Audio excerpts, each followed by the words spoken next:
D'abord, je voudrais exprimer ma grande fierté et ma profonde joie de voir cet édifice ici, à Saint-Étienne, en France, en Europe, pour dire que cet édifice ne doit pas être considéré comme une offense, mais juste comme une bonne ouverture de communication, de dialogue, d'échange entre les membres de la même humanité, les citoyens de cette terre, indépendamment de leur foi. Chacun a sa foi et chacun doit respecter la foi de l'autre. Mais par contre, ils doivent quand même échanger, dialoguer, se connaître, se respecter et pourquoi pas s'aimer et vivre ensemble en paix. Dans le Coran, nous avons un paragraphe qui dit, je vais juste vous le donner traduit, aux gens.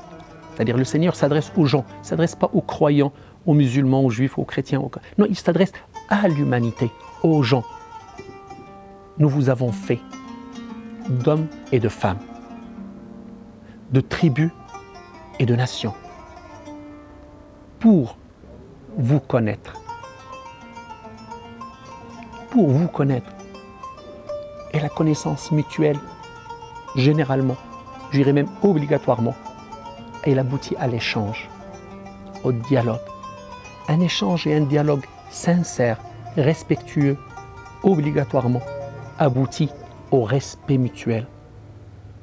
Ce respect mutuel doit imposer une vie, une coexistence pacifique et respectueuse. Et moi je dirais au-delà de là, elle doit aboutir à un amour et un respect.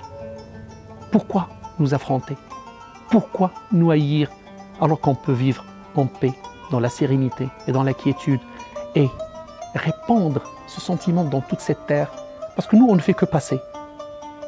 Tantôt on va partir. Mais qu'est-ce qu'on va léguer aux générations futures? Qu'est-ce qu'on va laisser comme trace?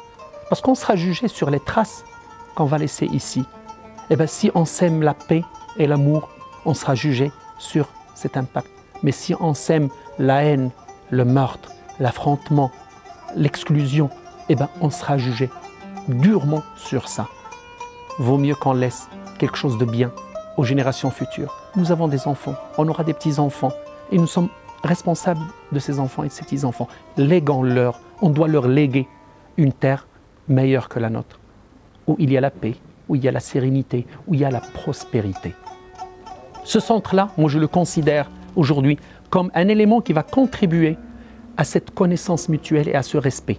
Mais j'aimerais bien qu'il soit complété, parce que la mosquée, c'est un lieu de culte, d'adoration.